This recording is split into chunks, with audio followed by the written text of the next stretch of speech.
대학생활은 종종 인생의 황금기로 불린다. 어떤 얼매임도 없이 자유롭고 열정적이며 뜨거운 사랑을 할 수 있는 그런 시기. 그리고 뭐니 해도 돈을 펑펑 쓸 수 있는 시기.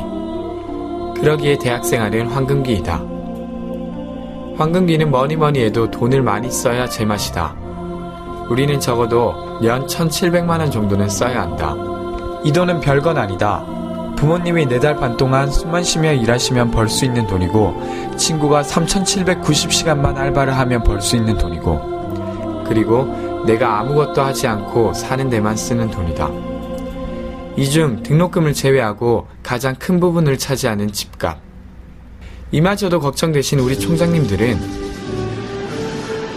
진정한 선진국 수준의 교육을 하기 위해서는 아주 양호한 그 교육 환경을 구축해야 되는데 열악한 재정 환경을 고려해가지고 민자기숙사 사업을 추진하게 되었습니다.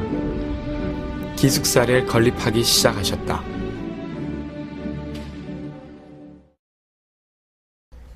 한국인 4명 중 1명이 살고 있는 도시. 아파트 한 평의 가격이 1년 가계소득보다 비싼 도시. 그리고 35만 명의 대학생이 사는 도시. 바로 서울이다. 물론 이런 서울에도 빈집은 존재한다. 바로 이렇게 아파트 한 동이 비어있다.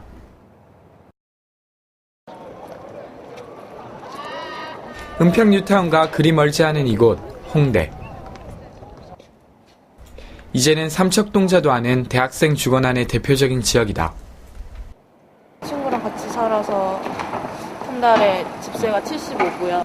월 50에 공과금이 수도세, 전기세, 가스비 그렇게 나가니까 이게 한 60 되죠? 한 달에? 한 달에? 네. 이렇게 비싼 집값 때문에 대학생들도 계급에 따라 원룸, 하숙, 고시텔, 그리고 잠만 자는 방과 고시원에 산다. 물론 기숙사에 사는 친구도 있다.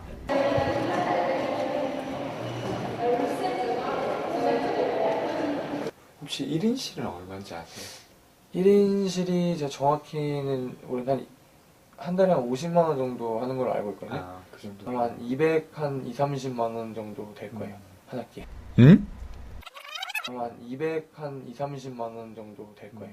한 학기에. 아니 그럼 한 달에 5, 60만 원? 알아본 결과 이렇게 비싼 기숙사는 서울에만 총 9군데가 있었고 1인실은 한 달에 평균 55만 8천 원이었으며 2인실은 39만 9천 원이었다. 대체 이 차이는 뭘까? 전문 용어로 이야기하면 BTL이 있고 BTO가 있어. 네네. BTL이 지금 우리가 하는 거야. 네. 딱 일정한 금액을 주는. 이제 BTL은 건축비를 우리가 계속 갚아 나가는 거야. 쉽게 얘기하면. 네네네. 그러니까 기숙사비를 걷어서 일부를 갚아 나가고. BTO는 아예 자기들이 짓고 자기들이 운영하고 모든 걸 자기들을 해가지고 20년간 운영하고 그냥 나가는 그런. 알아서 투자금이랑 모든 걸 자기들이 빼는 거야. 여기는 우리가 투자금을 다 주는 거지. 그냥 건물 리즈에 쓰는 거 같은 거, 빌려서 쓰는 거. 그 차이야. 근데 BTL로 지면은 학생들한테 부담이 될 수밖에 없다. 어떤 부분 때문에? 건축비를 갚아야 되니까. 정해진 기간 내에 건축비를 갚으려고 하면은 학교에서 또 적자를 많이 내는 것보다 작게 내는 게 낫겠죠. 운영상. 응? 그러니까 약간 그 기숙사비는 비싸진다고 봐야 돼. 그렇다면 BTL이 범인인 건가?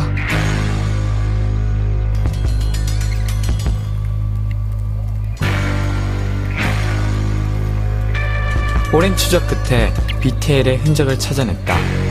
그런데 건국대학교가 추진하고 있는 기숙사 사업에 많은 대학과 기업들의 관심이 집중되고 있습니다. 대학교는 땅을 대고 투자회사는 운영 수익으로 투자금을 회수하는 이른바 BTL 방식의 사업인데 자금 부담이 없는 점이 특징입니다.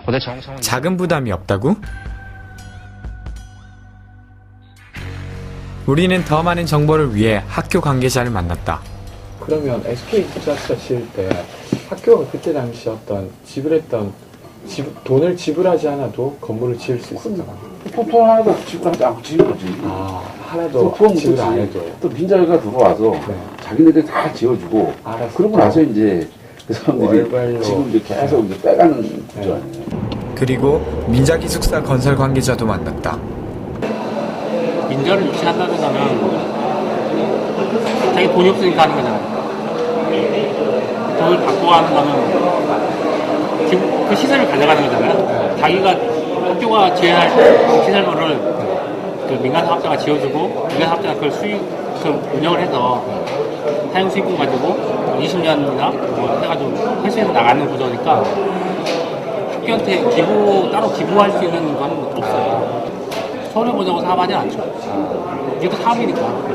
처음에 금융비용이 사업비에 70%? 사업비의 70%.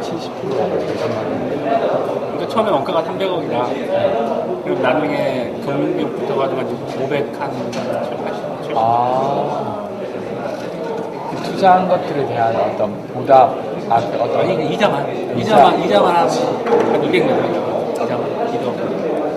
그 정도로 가는구나? 정리해보면 학교는 건축비를 내지 않고 기숙사를 얻었고 건설사는 손해를 보지 않고 수익을 챙겼으며 금융업계에서도 이자 수익을 보는 구조였다.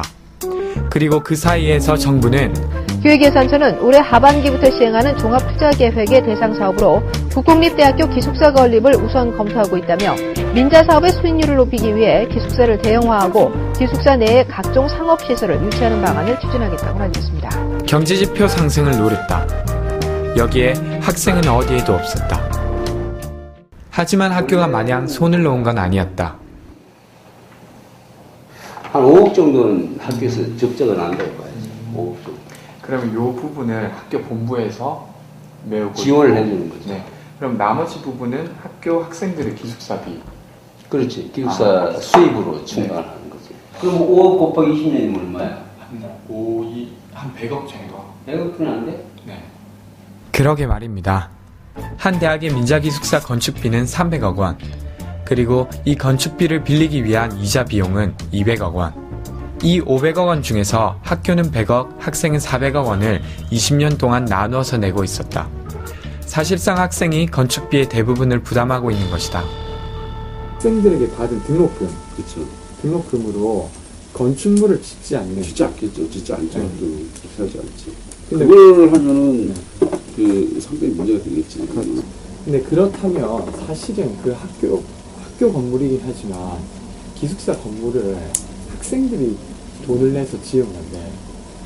학생들이 돈을 내서 지었다고 얘기하는 건 어렵지. 근데 예를 들면 이런 거잖아요. 300억짜리 건물이. 이용하는 거지. 그러니까 300억짜리 그게 건물을 네, 학교가 낸 돈은 사실은 적자분 정도인데 적자분은 아니지, 건축비에 비할 바가 안 되는 거고. 아니지. 그거는 그러니까 그게 문제라는 거야. 그렇게 생각하는 게 문제가 왜냐면 되게 산술적으로 나는 그렇게 그러니까 되잖아. 산술적으로는 그런데 뭐가 문제라는 거지?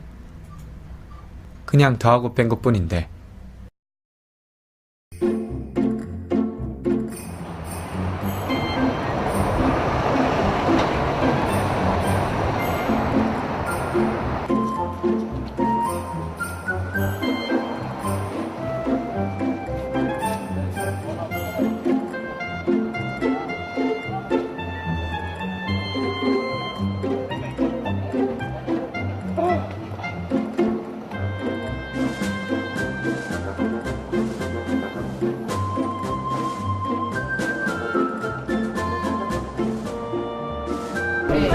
저희가 그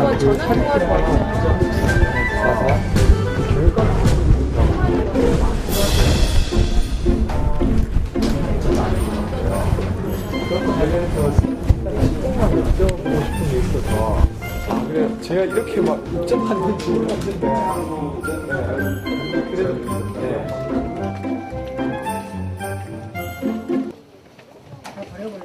그러면 이 건축되는 데 들어간 돈에 학생들의 기숙사비가 쓰이기 때문에 이 건물이 일부 학교의 소유이되 학생들이 이 건물에 대한 어떤 영향을 끼칠 수 있어야 되는 거 아닌가.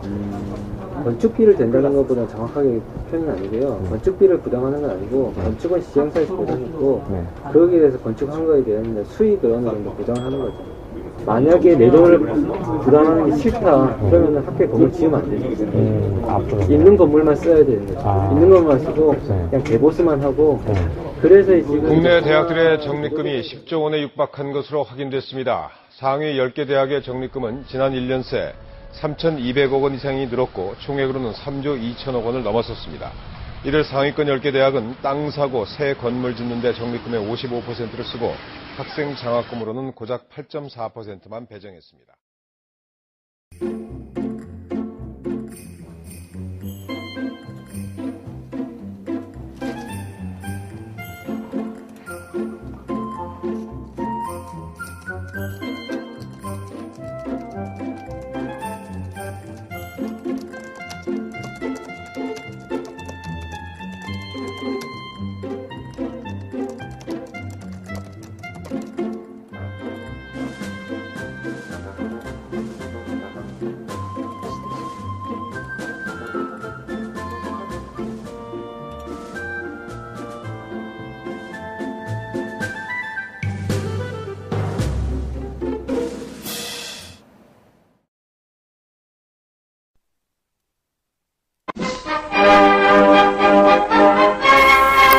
학교가 있어야 내가 있고 학교가 빛나야 나 또한 빛난다는 사학의 굳은 신념은 모든 정책의 기초가 되고 과정이 되었습니다. 그러나 적립금 겨우 몇천억 원, 어려운 살림 형편으로 보릿고개를 허물고 기숙사 수용률을 높여 학교 순위를 높인다는 것은 하늘에 별을 따듯 아득했습니다. 민간기업의 고우물자를 받아서 학교 살림을 꾸려야 하는 딱한 사정이고 수입은 기에서 펀드에 재산을 맡길 정도로 궁색했습니다. 그러나 중단하는 자는 성공하지 못하고 성공하는 자는 중단하지 않는다는 사학의 강철 같은 의지는 드디어 민자기숙사 건립이 가능해지면서 대학 선진화의 첫발을 내딛었습니다.